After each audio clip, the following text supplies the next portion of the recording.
శ్రీ మహాగణాధిపతయే నమః. శ్రీమాత్రే నమః. మాచిరాజు భక్తి ప్రేక్షకులందరికీ నమస్కారం. ఆగస్టు 13వ తేదీ గురువారం నుంచి శ్రావణ మాసం ప్రారంభమవుతుంది.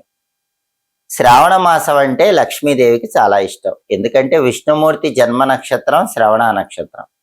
తన భర్త జన్మ నక్షత్రం ఉన్న మాసం కాబట్టి శ్రావణ మాసం అంటే లక్ష్మీదేవికి చాలా ఇష్టం.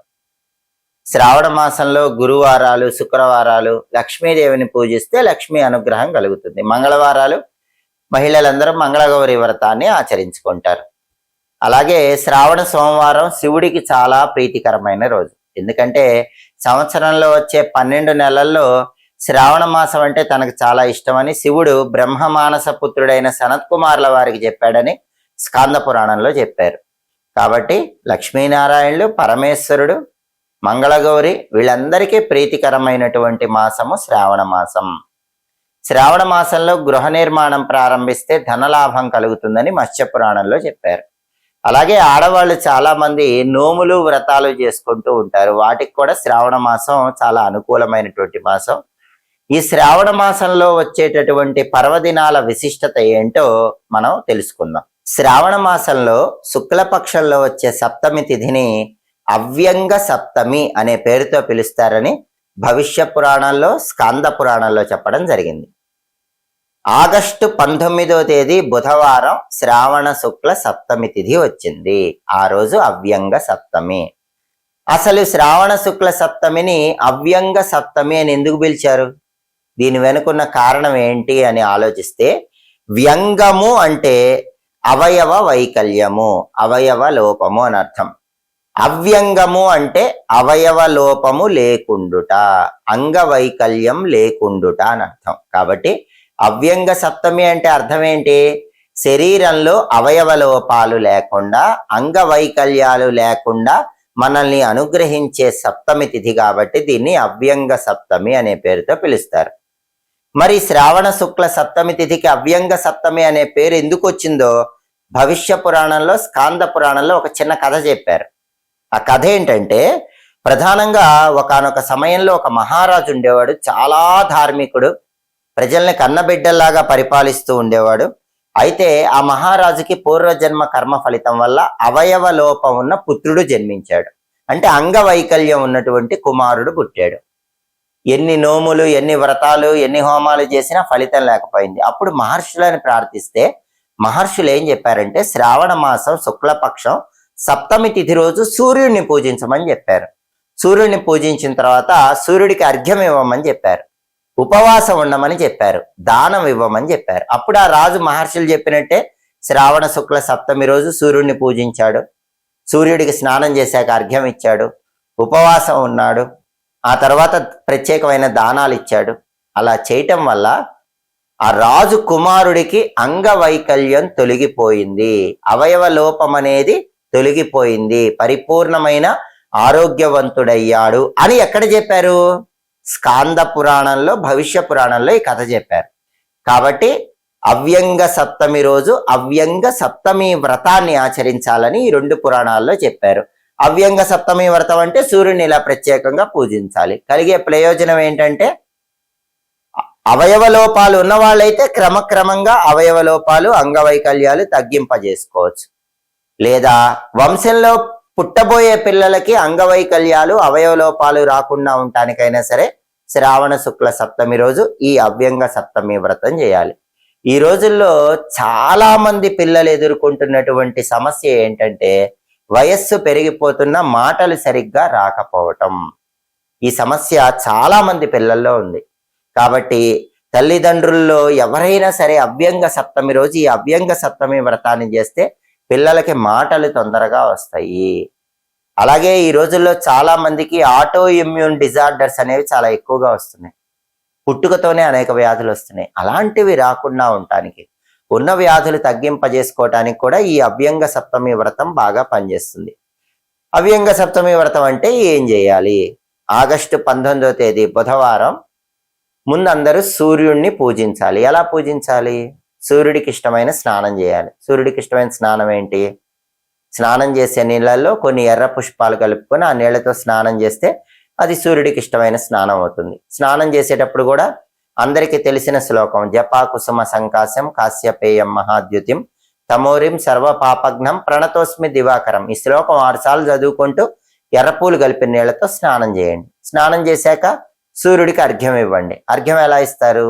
రాగి చెంబు బాగా శుభ్రంగా తోమింది తీసుకొని దానిలో నీళ్లు పోసి ఆ నీళ్లలో కొన్ని ఎర్రపూలు వేసి, తర్వాత ఎర్రచందనం సూర్యుడికి చాలా ఇష్టం కాబట్టి ఎర్రచందనం కొద్దిగా వేసి, కుంకుమ పువ్వు అంటే సూర్యుడికి ఇష్టం కాబట్టి కుంకుమ పువ్వు కొద్దిగా వేసి, అంటే కుంకుమ పువ్వు పొడి, ఎర్రచందనం పొడి వాటిని నీళ్ళల్లో కలిపి తూర్పు వైపు తిరిగి ఓం ఘృణి సూర్యాయ నమః అని 12 సార్లు చెప్తూ ఆ నీళ్లు మొక్కల్లో వదిలిపెట్టాలి. ఓం ఘృణి సూర్యాయ నమః ఈ మంత్రం 12 సార్లు చదువుతూ రాగి చెంబులో ఉన్న నీళ్లు మొక్కల్లో వదిలిపెట్టాలి. ఇలా అర్ఘ్యం ఇచ్చాక ఏం చేయాలంటే ఉపవాసం ఉండాలి. అలాగే వీలైతే సూర్యుడిని పూజించాలి. సూర్యుడిని ఎలా పూజించాలి? సూర్యుడి విగ్రహాలు ఉండవు, సూర్యుడి ఫోటోలు పూజ గదిలో ఉండవు. మరి సూర్యుడిని ఎలా పూజించాలి? సూర్యుడిని ఎలా పూజించాలో కూడా స్కాంద పురాణం, భవిష్య పురాణంలో చెప్పారు. ఒక తమలపాకు తీసుకొని ఆ తమలపాకు మీద తడి గంధంతో గాని ఎర్రచందనంతో గాని గుండ్రంగా ఒక రూపు గీయండి. ఆ రూపునే సూర్యుడి స్వరూపంగా భావించుకోమని స్కాంద పురాణం, భవిష్య పురాణంలో చెప్పారు. ఆ రూపుకి అక్షింతలు, పుష్పాలు వేస్తూ ఓం శ్రీ సూర్యాయ నమః వీలైనన్ని సార్లు చదువుకోండి. సూర్యుడికి నైవేద్యం పెట్టండి. ఆ రూపు దగ్గర నైవేద్యం ఏం పెట్టాలో కూడా స్కాంద పురాణంలో చెప్పారు. ఏ నైవేద్యం పెట్టాలంటే గోధుమలతో చేసిన పదార్థాలు కానీ, బెల్లం ముక్కలు కానీ, ఎర్రటి పండ్లు కానీ నైవేద్యం పెట్టాలి. అలా సూర్యుడి విగ్రహము, సూర్యుడి ఫోటో ఉండని వాళ్ళందరూ కూడా తమలపాకు మీద ఎర్ర చందనంతో గాని, తడిగంధంతో గాని గుండ్రంగా రూపు గీసి అక్షింతలు, పుష్పాలు వేస్తూ సూర్యనామం చెప్పుకొని ఈ నైవేద్యం పెడితే సూర్యుడి పూజ పూర్తయిపోతుంది. కొంతమందికి రాగి లోహంతో చేసిన గుండ్రటి సూర్యుడి రూపు ఉంటుంది, దానికైనా పూజ చేసుకోవచ్చు. కొంతమందికి సూర్యుడి చిత్రపటం ఉంటుంది, దానికైనా పూజ చేసుకోవచ్చు. చాలా తక్కువ మందికి సూర్యుడి విగ్రహం ఉంటుంది. విగ్రహం ఉన్న వాళ్ళు పంచామృతాలతో కానీ, ఆవు పాలతో కానీ అభిషేకం చేసుకోవచ్చు. కానీ అన్నిటికంటే సులభం మాత్రం తమలపాకు మీద ఇలా రూపు గీసి పూజ చేసుకోవటం చాలా సులభం. కాబట్టి సూర్యుడికి ఇష్టమైన స్నానం, సూర్యుడికి ఇష్టమైన అర్ఘ్యం, సూర్యుడికి ప్రీతి కలిగించే విధంగా పూజ అయిపోయాక ఉపవాసం ఉండాలి. అంటే పగలు ఆహారం తీసుకోకూడదు, రాత్రికి మాత్రమే తినాలి. ఏం తినాలంటే గోధుమలతో చేసిన పదార్థాలు రాత్రికి తినాలి. అలాగే దానం, చివరగా ఈ అవ్యంగ సప్తమి వ్రతం అంటే దానం. దానం ఏమి ఇవ్వాలి? ఆ రాజు ఏమి ఇచ్చాడో అవి ఇవ్వాలి. రాజు ఏమి ఇచ్చాడంటే గోధుమలు దానం ఇచ్చాడు, బెల్లం దానం ఇచ్చాడు, ఎర్రటి వస్త్రాలు దానం ఇచ్చాడు. కాబట్టి అందరూ కూడా కేజీంబావు గోధుమలు, 1 కేజీ బెల్లము, ఎర్ర వస్త్రాలు దానం ఇవ్వండి. ఇలా చేస్తే అవ్యంగ సప్తమి వ్రతం పూర్తవుతుంది. ఈ వ్రతం గనక శ్రావణ శుక్ల సప్తమి రోజు అంటే ఆగస్టు 19 బుధవారం రోజు ఎవరైనా సరే తల్లి గాని తండ్రి గాని చేస్తే వాళ్ళ వంశంలో అవయవ లోపం ఉన్న పిల్లలు పుట్టరు, అంగవైకల్యంతో ఉన్న పిల్లలు పుట్టరు. ఒకవేళ అవయవ లోపాలు, అంగవైకల్యాలు ఉన్నా అవి క్రమక్రమంగా తగ్గుతాయి. ప్రమాణం ఏంటండి అంటే 2 పురాణాలు ప్రమాణం, ఒకటి భవిష్య పురాణం, 2 స్కాంద పురాణం. వ్యాసుడే చెప్పాడు కాబట్టి ఇది చేసుకోండి. అలాగే స్కాంద పురాణంలో ఇంకో విషయం కూడా చెప్పారు. ఆ విషయం ఏంటంటే విష్ణుమూర్తికి విష్ణు సహస్రనామంలో అవ్యంగ అని ఒక నామం వస్తుంది. అంటే అవ్యంగ సప్తమి రోజు విష్ణుమూర్తిని కూడా పూజించాలి, దానివల్ల అద్భుత ఫలితాలు కలుగుతాయి. ఇది కూడా అవ్యంగ సప్తమి వ్రతంలో ఒక భాగమే. విష్ణుమూర్తిని ఎలా పూజించాలంటే శ్రావణ శుక్ల సప్తమి రోజు మనకి స్కాంద పురాణంలో చెప్పారు, నారద పురాణంలో కూడా చెప్పారు. నారద పురాణం కూడా ఈ శ్రావణ శుక్ల సప్తమి అవ్యంగ సప్తమి రోజు విష్ణువుని ఎలా పూజించాలో చెప్పింది. స్కాంద పురాణం, భవిష్య పురాణం, నారద పురాణం 3 పురాణాల్లో కూడా చెప్పారు ఎలా పూజించాలంటే ఇంట్లో విష్ణుమూర్తి ఫోటో గాని విగ్రహం గాని ఉంటే, అంటే కొంతమందికి పాదరస విష్ణుమూర్తి విగ్రహం ఉంటుంది, కొంతమందికి విగ్రహం ఉండదు, ఫోటో ఉంటుంది. ఏ ఫోటో? లక్ష్మీనారాయణల ఫోటో. అది లేని వాళ్ళకి రాముడు, కృష్ణుడు, నరసింహస్వామి, వెంకటేశ్వర స్వామి ఏదో ఒక విష్ణు సంబంధమైన ఫోటో ఉంటుంది కదా, ఆ ఫోటో దగ్గర దీపం పెట్టి ప్రధానంగా ఆ ఫోటో పాదాల దగ్గర ఒక పళ్ళెం పెట్టండి. ఆ పళ్ళెంలో 4 దోసిళ్ల పత్తిని ఉంచండి.